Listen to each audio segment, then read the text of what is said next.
to take up arms against the government. Whether you cry it dour stubbornness or prude independence, it's been a characteristic of the folk in Ayrshire's Irvine Valley for a long time. Beavers by trade, drawn by nature. The weaver's wife sits at the fire and calls the purring wheel. She likes to hear her Inget man drive on the chateau wheel. The chateau runs, the chateau runs, the chateau runs with speed. Oh, sweetly may the chateau run, it wins within his greed. Greed after threed makes up the cliff until the wage he wins. And Elka weaver makes the mare, the chateau runs. The chateau runs, the chateau runs, the chateau runs with speed. Oh, sweetly may the chateau run, it wins within his greed. He rises early in the morning, he toils too late at night. He fain would independent be, he can quit us his wreck. The chateau runs. A valley, by its nature, is inward looking. But what it loses in being parochial, it gains in having a strong sense of community. 3 communities to be exact: Darvel for banks, Newmills for swats, and Golson for guts. The banks and swats are interchangeable. Both Newmills and Darvel had mean weavers and rich manufacturers in equal proportion. But both tunes relegate the guts to Golson, because for a wee while Golson was a gutsy mining tune, while the others were their own masters, or so they thought, at the weaving. We Gossan folk just smile, aware of our tune's langer history in weaving, for the first Valley Wabsters are mentioned in our Kirk records for 1560, weaving local wool into cloth as a sideline to tenant farming. This was the time religious wars were raging in France and Flanders, and it was Huguenot refugees looking for protection in a Protestant country who introduced fine weaving skills to Scotland. By the 1600s, we hear of them being great licht and knowledge of the calling of their native land, which they taught to the country folk all around. From then till now, weavers here have relied on the market for finer fabrics. Local tradition has it that common valley surnames such as Frame, Gebby, Howie, Skade and Fleming date from the Flemish and Huguenot immigrants of this period. Alexander Fleming, who discovered penicillin, came from a small farm over near Loudon Hill there. The immigrants introduced the advanced drawloom method of weaving, which produced a finer woolen and linen cloth. They themselves were quickly absorbed into the local population, and within a couple of generations were Lowland Scots in attitude, speech and religion. One of Scotland's own religious battles was fought here at Loudon Hill. Ballymen flocked to the Covenanting cause. Among them, a blacksmith called Morton, whose descendant would revolutionise valley weaving 200 years later. In the meantime, the weavers' independence was never far from the surface. Attachment to the church dwindled away, and they became great radicals and reformers for the period right up to the mid-19th century. Many of them joined in the Society of Friends when Thomas Muir of Hunters Hill started up the kind of reform movement just after the French Revolution. Before the 1832 Reform Bill, the weavers didn't expect the Reform Bill to go through. William Cobbett, the great leader at that time, was in Glasgow, and the Newmills weavers sent a delegation over the moor to Glasgow to invite him to Newmills to speak. He came here a few days later, and they carried him shoulder high from the bottom of the town right up to the middle of the town and gave him the freedom of the borough. He wrote later in his newspaper, which he produced every week, "I would go 1,000 miles to see these Scotchies, especially at Newmills." The staple fabric of the weavers has changed over the centuries. In the 1800s, linen eclipsed wool because of huge investment by the new British government. Wool survives in Galston, but it was the new fabric, linen, that boosted the textile trade in the valley. Before the Union, the old Scots Parliament had some ingenious methods of promoting the linen trade, including the Deed Clays Act of 1686. It insisted that all fresh Scotch corpses be rowed in good Scotch linen before being confined in their mools. It was a difficult law to enforce, and despite the fact that ministers had to write a document stating that they had in fact adhered to the law, it was eventually revoked. Lint mills were built on the banks of the Irvine for the preparation of a yarn that was woven into cambrics and lawns on the hand looms. This was also the period a certain young Robert Burns was downriver at the town of Irvine, learning to dress flax and, by all accounts, to undress flax. Linen brought prosperity, and if the proud New Mills townhouse is a symbol of it, then the establishment of the new town of Derville in 1751 is its most permanent memorial. It happened on a lammas night as I get out for a stroll. I hardly gone so very far, they Donnerton by the toll. At Donnerton and Donnerton to the Derville dam I did pass. And what do you think was done in there but a bonny wee servant lass? So, what are you gone? Give me your hand. How do you do, says I. Hold up your heed, my bonny wee lass, and dinna look so shy. What do you bite? What do you stay? Come tell to me your name. Would your fiddle no be angry noo if I was to see you him? This house belongs to one of the original plots of land feued out with the Earl of Loudon in the 1760s. It would be a two-loomed shop, with the family living on this side and the looms in against the windows on the other side. The entry led from the main street through to the huge back greens of the weavers, and their kye used to come straight through the house.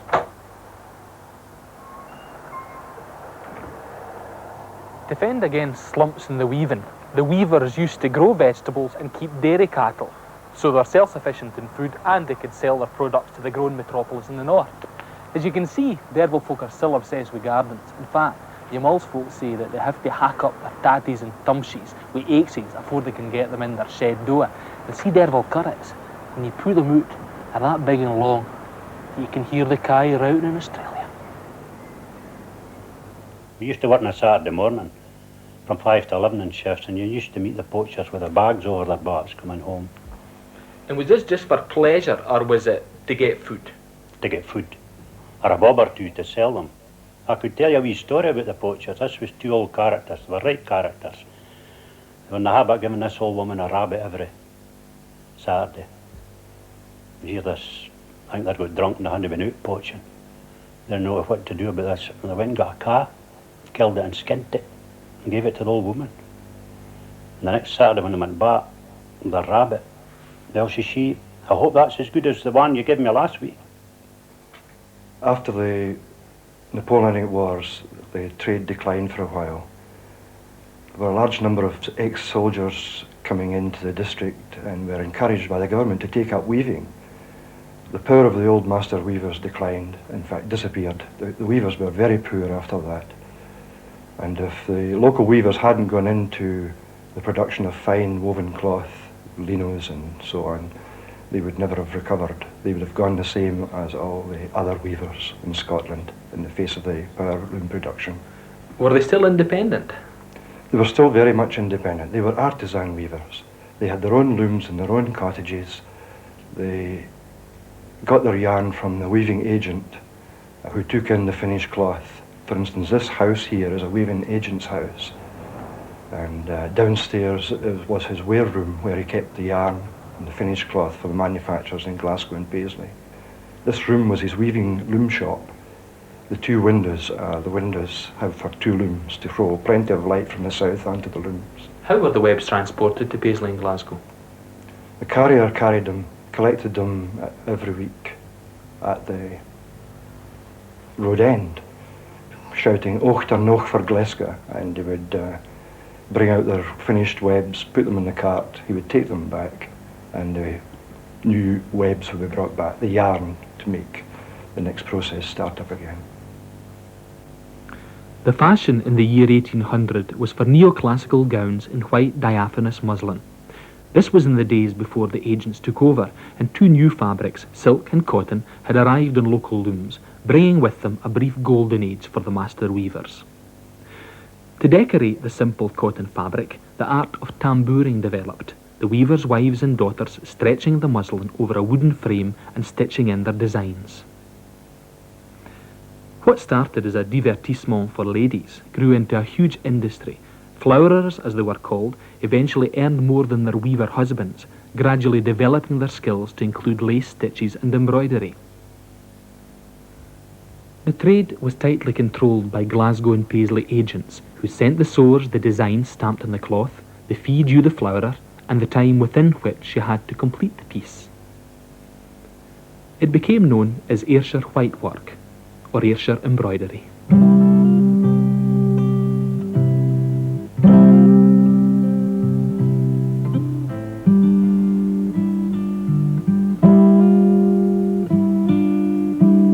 Despite the pressures, they managed to create beauty in ladies' collars and cuffs, babies' christening robes and bonnets.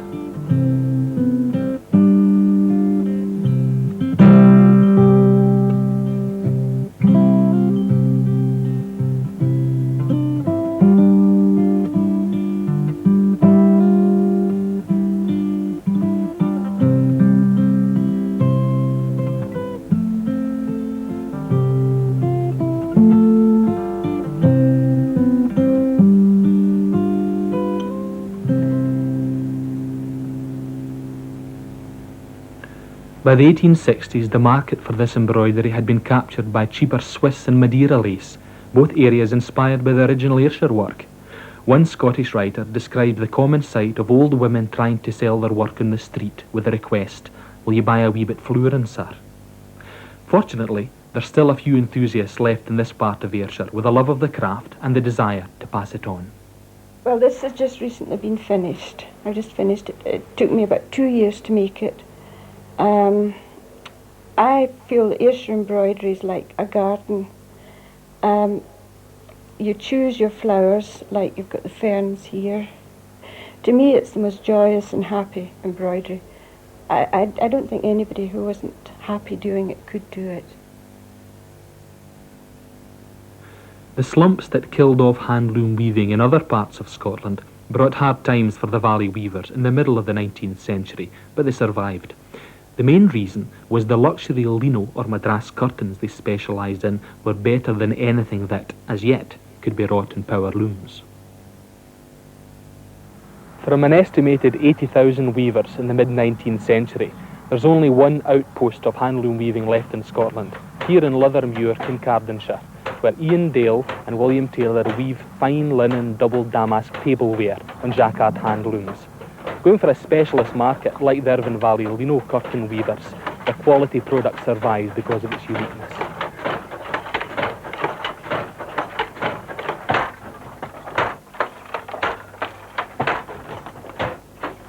The delicate patterns in the curtains were possible because of a brilliant early computer card system invented by a Frenchman called Jacquard. Within 30 years of the invention, jacquards were adapted to valley looms by a local mechanical genius, Joseph Hood. The number of weavers actually increased for a while, but the slumps came more and more frequently, and the embargo on cotton during the American Civil War was a death blow to the native industry. The same Joseph Hood introduced the first mechanised loom to New Mills in 1864, making wincey cloth. But what the valley needed was another industrial revolution, and it took a strong man, the descendant of the Covenanting Darvel blacksmith, to propel it. Alexander Morton, a poor handloom weaver, who took on his brother-in-law's agent's business, Morton showed his enterprise at an early age. He was the first valley man to bypass the Glasgow manufacturers, finish the curtains himself, and deal directly with quality retail outlets all over Britain. It was during a selling trip to London that he saw for the first time the Nottingham lace machine at an exhibition. With the jacquard mechanism, Morton realised it could be adapted easily by the declining valley workforce and proposed a cooperative venture. But the Thrawn Derval weavers kent his favour and had nae inclination to give their hard-won siller to sic a chancy scheme. Morton, characteristically, decided to go it alone, against them and the English manufacturers. In 1875, the first Nottingham lace machine made its long journey to the Irvine Valley, beginning and ending, as in this 1930 silent film, with a jant on a horse and caird. People that haven't seen lace looms have no idea the size of them. There's tons and tons in them. And when they came new from Nottingham, we used to need to go out and carry them in, maybe 70, and they were all made the length of the loom. And it was all big looms we had.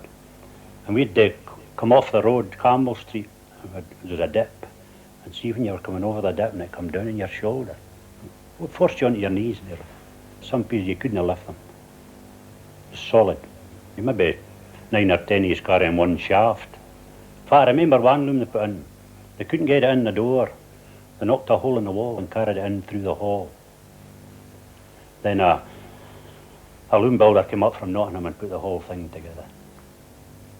And if Morton lost weight and sweated blood till the machine finally produced cloth in this building in 1876, it didn't seem to have unduly harmed him. His castle, Gowan Bank, rose up, and the enormous wealth he created meant he didn't have to grow vegetables for his table, but as a Darvel man, his love of gardening was expressed in the pansy, and Pansy San is the name that stuck with him.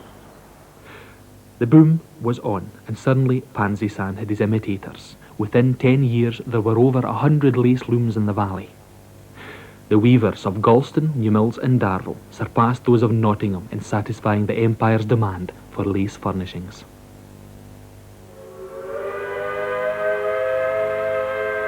Yes, Morton's was the main horn, and you could hear it all over the town. It blew at 6:30 in the morning, that was you to get into your work. It blew at 9, went home for your breakfast. Blew at 9:20 for the shift men. They were actually in the factory eating their piece, as we called it. But then it blew at 10, get you back from your breakfast. Blew at 1, for your dinner. Blew at 2, get you back into your dinner. It blew at 4 o'clock. No, yes, 4 o'clock, and then I think it was 4:10 for your smoke time. Blew at 6 o'clock night, then it blew at 6:20 for the shift men to go back in after their tea.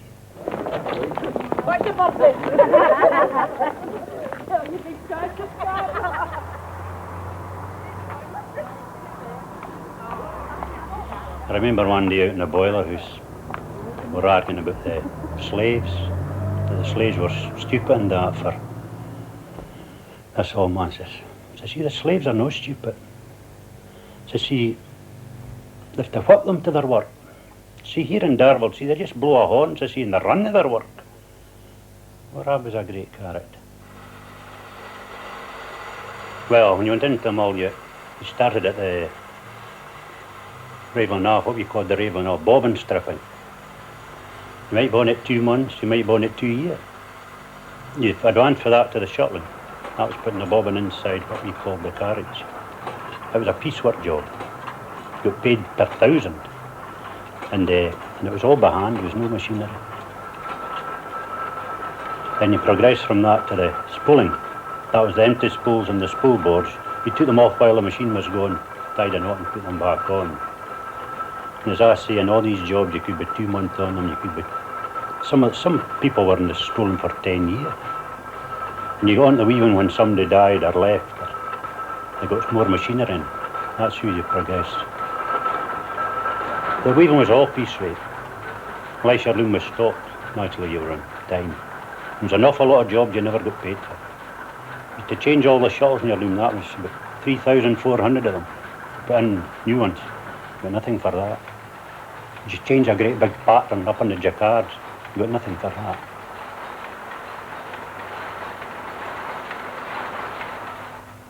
There was one fellow, he fell when he was coming down sorting his card, he fell off the platform. Went forward to see if he was all right. See, never mind me, get the loom on. That's how they carried on. Maui man's weaver, he works in Shilley's mill. He gets his pay on Friday and buys a half a jowl. He gangs to the kirk on a Sunday, a half an hour too late. He pulls a button off his shirt and puts the tone of play. A single curtain. A net was, you just go on the pattern and worked away till you had 45 yards. And a curtain, you had to go up and put your cards on, make a border, then go back up, work your border, back up this ladder, and put in what they called the repeat. That was all depending on what size your curtain was. You worked the repeat for a while, then you went back up and put on what they called the bottom, to make the bottom of the curtain. It was hard work making curtains. When the weavers tried to form a union, yes, the masters tried to prevent it, the mill owners. And it eventually came to a head in 1897 when local weavers, as the lace weavers in Muir and Company, asked for an advance of wages of 2 shillings per week. And that led on to the mill owners combining and locking out all the weavers in new mills and employing a professional strike-breaking group, the Free Labour Association. They brought in over 200 foreign workers, mostly Englishmen, to take over in the town, the lace weavers' work. And there were over 24 policemen.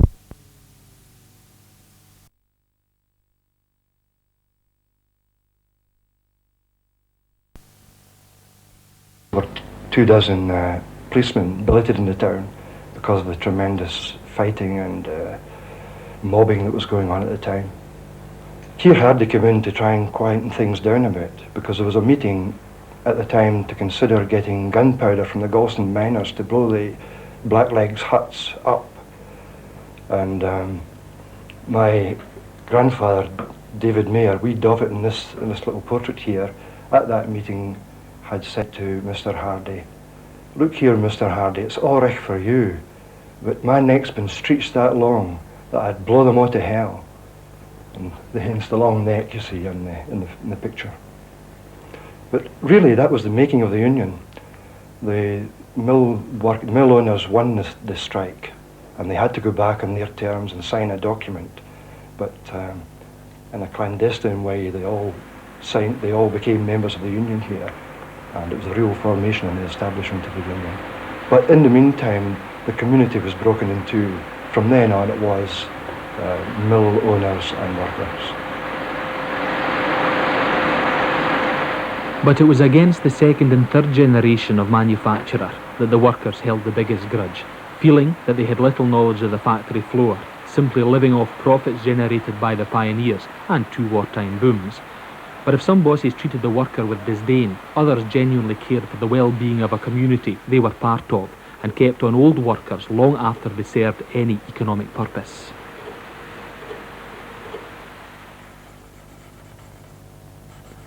One of the original reasons for the Valley Lace's success was its reliance on good design.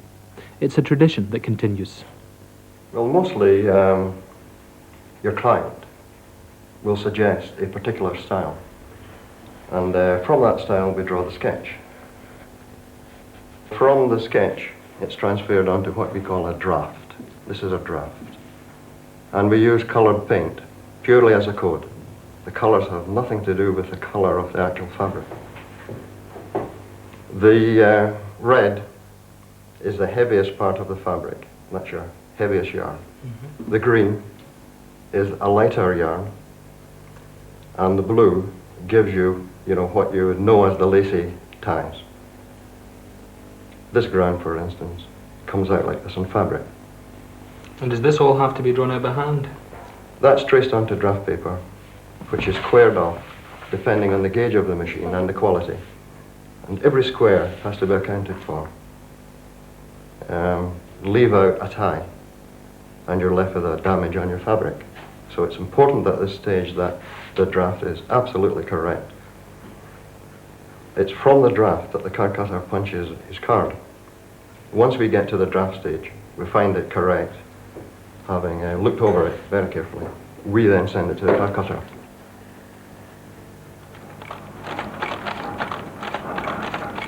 This is a prime example of early industrial technology, the Jacquard card-cutting machine. The operator, Ian Hamilton, reads along each row of the pattern and punches the design onto the cards. The lace trade is a kind of living museum of Victorian engineering, with a lot of machines designed in the valley to speed up the process. This one was patented by Frames of Darvel themselves. The operator is sometimes called a piano puncher, and there's a certain resemblance, though maybe Wurlitzer puncher would be more appropriate to the size of the machine. When the cards are checked, they're laced together and fitted up on the lace looms in the factory. Well, the firm I work for has a factory in Spain, and 20 odd years ago I went to teach them how to cut cards because they'd received one of these machines. And when I got there, they were in the middle of a pattern, punching it by hand. That is, they put every pin in individually, and when they got to the end of the plate, they knocked them down with a hammer. This process would take about 6 months to punch a pattern, whereas it would take us 2 or 3 days. Valley firms also opened up in Scandinavia, the States and here in Barcelona, where in 1905 locals were taught to play fitba by a team of Valley weavers. It's an awful dirty job. Come out as black as a black man, surprisingly enough. It was the black lead that did it. And in warm weather, it was terrible. It went up your trouser leg and you stripped off your, like a black man.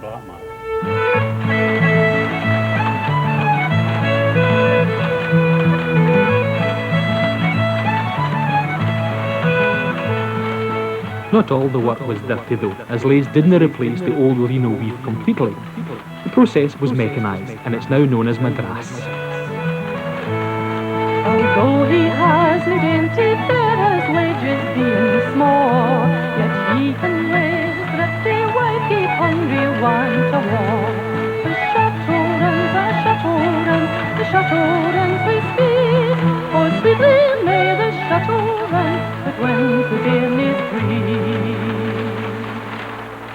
As with the hand-loom lino curtains, there are floating weft threads that need to be clipped away to reveal the beauty of the pattern. When men did this with hand shears attached to their wrist by leather, a callus formed called the clipper's hoof. Marks of identity weren't needed for the blade setters of the machine period. They all belonged to the same families, and they protected their trade secrets jealously. Jimmy Skade is the last of the clipper sharpers.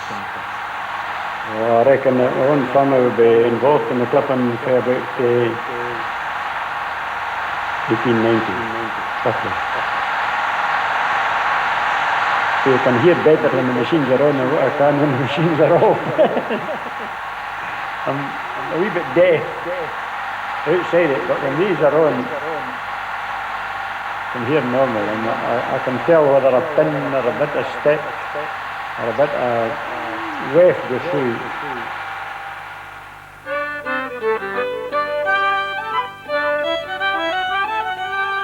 The lass who hates man is bonny, blithe and gay. In spite of all my skill, she stole my heart away. Went dead in all the hay, but he died on the green. But midst our logs did play, and wanton and hurry. When there was a lace queen each year, each factory put forward 2 names of single girls who lived in Darvel. There was a committee from guilds, youth organisations, and from the factories there was 2 representatives, and it was a vote that was taken.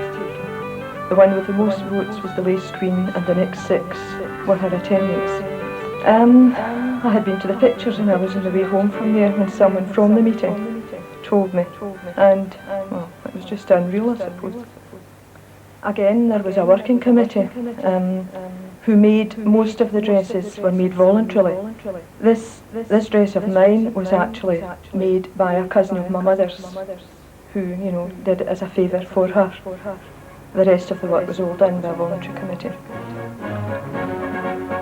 The streets, the houses were virtually all decorated with lace. There was a lot of lace buntings across the street. It was just a day that families all came together, and you probably didn't see them from one year till the next, and they all joined and lined the streets. We were taken in dressed lorries, floats, right through the town and to the recreation park where the ceremony was held there.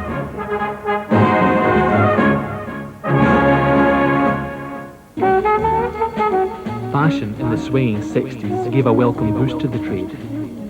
Some designs were specifically for dress lace. So therefore what we termed as our bread and butter table cover, come Brisbane fabrics, were now being used as dress fabrics, and very successful. Many firms didn't survive to enjoy these heady days. The 50s and 60s were a redding out period, and only those who diversified into the new warp knitting remained. Why should women wash and starch lace curtains with a convenient alternative available, terry? Again, the Valley adapted. Lace weavers used to laugh. They called them toys. Were you watching the wee toys? So there were no skill. They reckoned it was just a wee boy's job watching their dirling machines. The demand for lace just it fell away for quite a number of years, and still there's only, I think there's only about 4, maybe 5 in Darvel, whereas at that time in the 60s there was 19 or 20 factories making lace.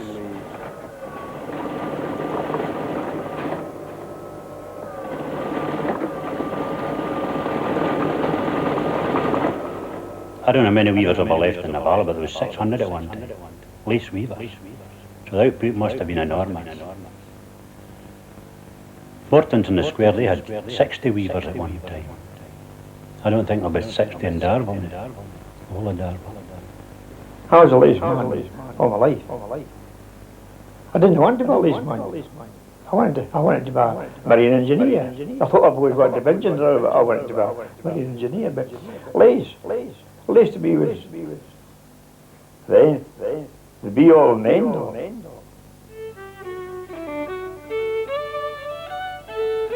Today, lace takes over, exported mainly for the upper end of the market, the luxurious interiors of these Swiss Alps.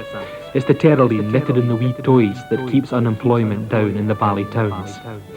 Lace survives precariously as a luxury item in a depressed economy, but the pedigree of the valley weaving makes you hopeful, at least of a change in fashion.